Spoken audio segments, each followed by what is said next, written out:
I'm Alexander Pearl from the University of Pennsylvania. I'll be presenting today on novel investigational drugs in AML. What are the data?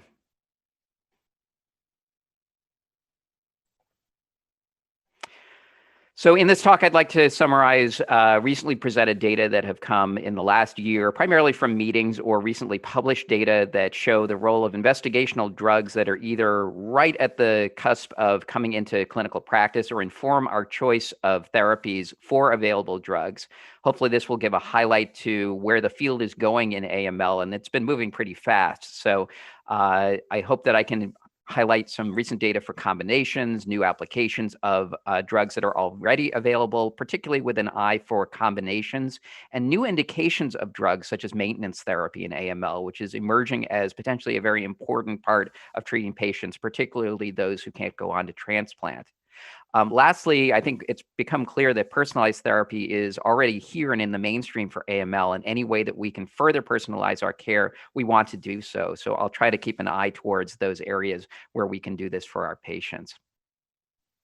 Now, this is an overview of the current clinical approach in AML.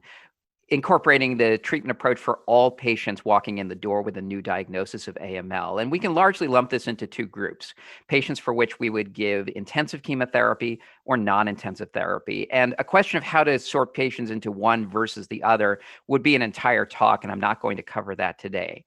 But suffice that to say, for patients who are eligible for intensive chemotherapy, we really are now looking at genetic subgroups and also categories of their AML, such as therapy-related or myelodysplasia-related AML, such as patients who have either a genotype or a karyotype or a history of myelodysplastic syndrome. And using these data, such as core binding factor AML, FLT3 mutated AML, therapy-related or MDS-related AML, we can bin patients into novel induction strategies other than just 7 and 3. So really 7 and 3 for everyone is something of the past. And we really should be trying to do this as early as we can before starting on an induction regimen, because the choice of induction regimen may actually change the outcome in terms of the survivals that we see subsequently, with several alternate strategies showing in randomized studies better survivals than 7 and 3 itself. So we're still using intensive chemotherapy for patients who are eligible for this approach, followed by a risk stratification in either more intensive chemotherapy or a stem cell transplant. And now I'll show you data about the role of maintenance chemotherapy using oral hypomethylating agents rather than just observing patients after completion of consolidation. For patients ineligible for intensive chemotherapy, there's been some really exciting updates in the field. Recently presented randomized study that shows a new standard of care. And we also have options of targeted therapies for these patients. And I'll focus quite a bit in this group. So let's start by talking about Bcl2 antagonism using the drug venetoclax, which is currently approved for AML therapy in combination with either low-dose cytarabine or a hypomethylating agent.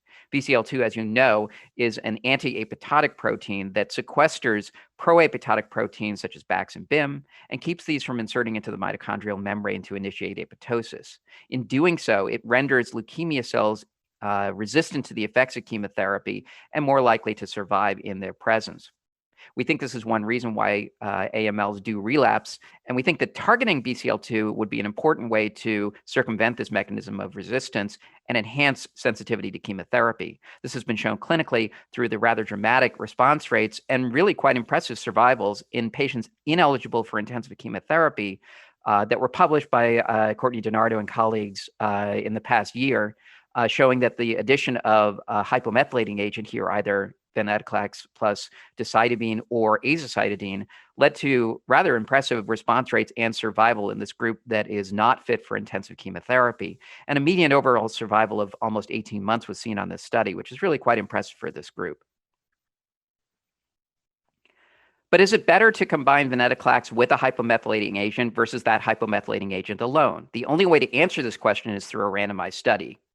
And actually, there's been two studies comparing venetoclax plus low-dose chemotherapy that were recently either presented or published. The VIALE-A, which compares venetoclax plus azacitidine, and the VIALE-C study, which I'm not going to present, which compares venetoclax plus low-dose cytarabine. The VIALE-A study was recently presented at the European Hematology Association's annual meeting as a late-breaking abstract. And this is a practice-changing presentation. Here in this study, patients with newly diagnosed AML who were unfit for induction chemotherapy by virtue of comorbidity or age over 75 years, using criteria as shown on the left, were randomized 2-to-1 either to venetoclax plus azacitidine or a placebo plus azacitidine, and then followed for the primary endpoint of overall survival. As would be expected for this therapy, venetoclax underwent a ramp up of 100 milligrams, 200 milligrams, and then 400 milligrams over 3 days, and then was given continuously with dosing modifications for impaired count recovery that I'll cover in a minute. As you can see, this is primarily a study that's conducted in older patients, and different from the previously published study, there were a substantial number of patients who had higher performance statuses of 2 to 3. There was a mix between patients who had primary AML that was de novo versus therapy-related or secondary AML, with about 3/4 having de novo AML presentations. And in general, these patients had a bone marrow blast count under 25 at the time of therapy. You'll also note that a substantial number of patients had p53 mutations or IDH mutations, which I'll talk about in a minute specifically. The response rate was substantially higher in the azacitidine plus venetoclax arm. This was statistically significantly better, but not the primary endpoint. And I would point out that this was true across many subsets of patients, whether this was looking at patient age, ECOG performance status, AML subtype in terms of de novo or secondary AML, and also in the p53 mutant and IDH mutant patients, there was a substantial advantage of the combination arm over azacitidine alone. The azacitidine data actually look very similar to previously published data, as do the venetoclax data in terms of response rate. But what's most impressive from this study is this has finally answered the question of, is there better survival associated with combining venetoclax and azacitidine? And the answer is a resounding yes. There's a 34% reduction in the risk of death associated with the addition of venetoclax to azacitidine compared to azacitidine alone. And as you can see here, the median overall survival in the azacitidine plus venetoclax arm was almost 15 months, approximately 5 months longer than the control arm with azacitidine and placebo alone. If we look at subgroup analysis from this trial, virtually all subgroups that could be analyzed showed an advantage, or at least a favoring in the hazard ratio towards the combination arm. And in particular, if we zoom into the IDH mutated patients, as highlighted here in red, you can see these patients had some of the most substantial benefits from the venetoclax therapy. And that's notable because there are targeted therapies for these patients, which could be offered to them even if they progressed on this therapy at a later date. So this looks like a particularly good therapy to look for in patients who have IDH mutation. Now, let me turn to IDH mutations, which, as I said, predict for a higher response rate and also better survival in patients treated with venetoclax and azacitidine. But we know that IDH is also a mutation that can be targeted with drugs in AML. And that's based on their function in causing leukemia in the first place. A mutation in IDH changes the normal enzymatic function of this enzyme, which functions in the Krebs cycle, to produce a novel metabolite called 2-HG. And 2-HG poisons a number of epigenetic modifications that occur in normal hematopoiesis, leading to differentiation block in the leukemia cell. Drugs that target IDH1 or IDH2, which include the IDH1 inhibitor ivosidenib or the IDH2 inhibitor enasidenib, reverse this function and lead to differentiation of the leukemic cell and have been proven to be both active agents in the relapsed refractory setting and for ivosidenib to be active agents in the frontline setting. This is a study that was presented at ASH this past year and combined azacitidine with enasidenib and compared that to patients who were treated with azacitidine alone in newly diagnosed patients with IDH2 mutation. Now, this is a subset of a larger study that is looking at the same question in IDH1 or IDH2 mutated patients, but only the IDH2 data were presented. As we see here, with a median follow-up of 14 months, the enasidenib and azacitidine combination arm had substantially better event-free survival, with 17.2 months of event-free survival and a median survival of approximately 22 months for the combination arm. But the overall survival was actually quite similar to patients treated with azacitidine alone. So if we look at the benefits of this, this certainly gets patients into a response and perhaps a more durable response, but the survival really isn't changed by giving enasidenib first. And that may relate to the fact that 21% of patients in the combination arm later were treated with enasidenib monotherapy. So the question of how to sequence these drugs, I think, is not answered here, but we certainly can say that enasidenib and azacitidine leads to very promising survival. And I think questions to answer how best to orient our patients in terms of the whole many active agents for this group is yet to be answered. In my practice, I'm using venetoclax and azacitidine as a frontline strategy and enasidenib as a fallback or salvage therapy. So that's currently the way the drugs are labeled. And I think from these data, we don't have strong rationale to give a combination enasidenib and azacitidine frontline, but certainly we can say that that's active and tolerable and leads to very good survival. What about ivosidenib frontline? As you know, the label for ivosidenib includes frontline therapy, and these are the data that led to that approval. This is a subset of patients treated on the first-in-human phase 1 study. These patients were unfit for intensive therapy by virtue of age or comorbidity, and the median follow-up on this report, which was published just this year in Blood by Gail Robos and colleagues, had a median follow-up of 23.5 months. In general, these were older patients with the majority having prior MDS, and in general, a low white blood cell count at presentation. And the complete remission rate with full or partial count recovery was 42%, with a median overall survival of almost 13 months. Now, a follow-up study of frontline ivosidenib plus azacitidine showed a complete remission and complete remission with partial hematologic recovery of 70%, which is similar to what we see with venetoclax and azacitidine in this group. And one unanswered question that we're trying to get at is, what if you combined all of these active drugs together? What would that lead to in terms of responses and survival?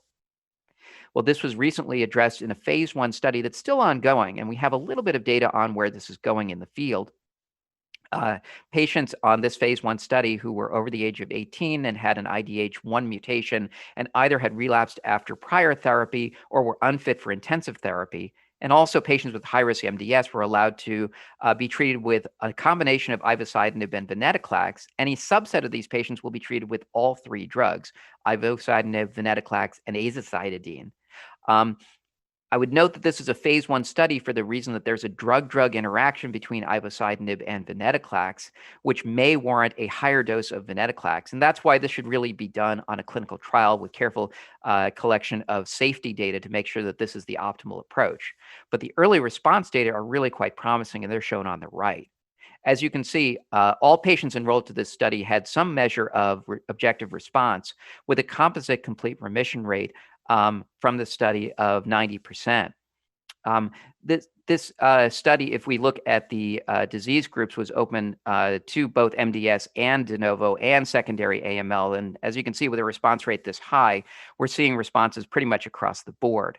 I think we really need to wait for more safety data, noting that there were a number of infections noted on the trial and also survival data to say what's the best way to treat these patients, because we don't want to necessarily burn bridges early on if it turns out that the durability of these responses would be better with sequential therapy. But certainly this is an interesting approach to start with, and nobody is balking at a 90% response rate in any group. How about novel therapeutics using antibodies or really immunotherapy in AML? Well, this is a burgeoning area of treatment in many different cancers, and hematologic malignancies have shown a stunning array of active therapies for ALL with immunotherapy. And in solid tumors, checkpoint inhibitors are quite standard, but they're not yet that standard for AML, because the kind of responses that we've seen in many different solid tumors really haven't been recapitulated with single agent checkpoint inhibitor. And that's why combinations of checkpoint inhibitors plus, say, azacitidine are being investigated now. But I don't think anything is really ready for prime time. We're still working out whether this is really better than azacitidine alone. But I would point out that there's a novel approach to checkpoint inhibition with a drug called magrolimab that targets a different checkpoint. This is not targeting PD-1 or PD-L1, but instead it targets CD47. Now, CD47 is expressed on the surface of cells and is a macrophage checkpoint inhibitor, not a T-cell checkpoint inhibitor. What it says to the macrophages, which are part of the innate immune system and basically run around doing phagocytosis of diseased cells, it says, "I'm healthy, don't eat me." And so that don't eat me signal, if present on the surface of a cell, will keep the cells from being phagocytosed. And it's been known that leukemia cells can overexpress CD47. And thus that provides a rationale to block CD47 to allow macrophages to recognize these cells as being diseased and perhaps promote their engulfment and clearance from circulation. And There have been studies of single-agent CD47 blockade with magrolimab, which had some efficacy, but much more impressive efficacy was seen when combined with azacitidine. And this is a combination that's being looked at both in MDS and in AML, and I can say in both settings, the response rates look extremely high. What's also notable, and I haven't shown here, is that there haven't been immune-mediated adverse events, such as pneumonitis, colitis, or other immune activation events that we see commonly with PD-1 or PD-L1 based checkpoint inhibitors. That just hasn't been seen here. There is a small degree of anemia that's seen on the first cycle and is due to red cell phagocytosis by the drug. There are strategies to mitigate that, both with transfusion support, and that has been effective in treating patients with magrolimab alone or in combination. But what we can see in the AML cohort here is that patients have a high response rate, and this seems to be true even with the presence of high-risk genetics, such as p53 mutations, which really have had a very low response rate to azacitidine alone. As I showed previously with the VIALE-A data, there were no responses in the patients treated with azacitidine on that arm with placebo. And here, in combination with magrolimab, we're actually seeing a 78% overall response rate, and median duration of remission and overall survival have not been reached. So this is very promising for this group, and that's where the development is largely moving. Another interesting compound that is targeting patients with p53 mutation is a drug called APR-246. This is a drug that specifically acts on p53 protein and reactivates it by changing the way that it folds. So unfolding of p53 through the action of APR-246 can lead to the restoration of function of p53, which requires the presence of the protein. So this is a drug that is targeting p53 mutation, but it's not targeting p53 in patients who have a deletion of the p53 locus, such as a 17p deletion. So in patients with p53 mutation, we can show restoration of p53 function, and that leads to apoptosis, particularly in the presence of azacitidine. And a study specifically enrolling patients with p53 mutation in both MDS and AML has recently begun comparison to azacitidine alone. These are data from a phase 1/2 study that was presented at ASH by David Solomon and showed a rather substantial response rate and, perhaps more impressively, duration of remission in patients treated with this combination, as shown here by these swim plots. The response rate in patients with p53 mutation and AML was, again, a small subset, but 7 out of 8, which is rather impressive in this group, where we see substantially lower response rates and generally not durable responses. I should note the median duration of response to venetoclax plus azacitidine in newly diagnosed patients is only about 6 months from published literature. So this is very impressive to see both this response rate and this durability, and we eagerly await the results of randomized studies testing this against azacitidine alone. Lastly, I want to finish up with the drug CC486, which is a very exciting development from an old drug. This is actually an oral formulation of the hypomethylating agent azacitidine, and it's been tested in a few different settings. There are randomized studies looking at this drug as maintenance after chemotherapy and after transplant. And the post-chemotherapy study was recently presented as a late-breaking abstract at ASH 2019 by Andrew Way. This drug works by the predicted mechanism of azacitidine as a hypomethylating agent, but it's orally bioavailable. And this allows oral therapy after completion of IV chemotherapy, induction, and consolidation in patients who are not fit for going on to transplant. And that's where it was tested and compared to placebo in a multi-center international study called the Quasar AML 001.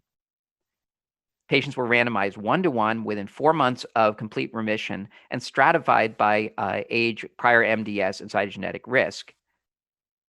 They were treated with either 14 days of oral azacitidine, CC486, or a placebo, and then followed for the durability of their remission, with loss of remission prompting stopping of the study drug. And then the primary endpoint was overall survival. As you can see here, the majority of patients did receive consolidation chemotherapy before going on study, and predominantly 1 or 2 cycles of consolidation were delivered. The primary endpoint was met on this study with an improvement of almost 10 months of overall survival through the addition of CC486 after completion of consolidation chemotherapy. And this was primarily based on prevention or really delaying of relapse. You will note that the curves do come together over time, but that doesn't occur until almost 5 years after starting this therapy. And that's really notable in this group of patients who are primarily older and who would not be treated with additional chemotherapy or additional transplant, that delaying relapse actually led to an improvement in survival in this group. You will also see that the 1 and 2 year overall survivals were better by more than 10 percentage points in the CC486 arm. So in conclusion, novel agents and combinations are showing promising activity, even in hard-to-treat populations. The combination of venetoclax and azacitidine has established a new standard of care based on the VIALE-A therapy, and this is practice-changing, and I think should immediately be incorporated into our treatment. We've now seen the benefit of maintenance therapy through CC486, and I think oral hypomethylating agents are likely to enter therapy soon if they are approved by the FDA. There's actually 2 agents that are being looked at right now, both this azacitidine compound and also an oral decitabine version that is being looked at in MDS, and perhaps that will show activity in AML similarly. IDH mutated patients have a lot of treatment options. The question of sequencing still remains to be answered, and I think we need further study to figure out how best to treat these patients. At present, I would recommend using venetoclax and a hypomethylating agent as frontline therapy. And lastly, p53 mutated patients have increasing options through investigational therapy, and we look forward to randomized studies of these very exciting new agents. Thank you for your attention.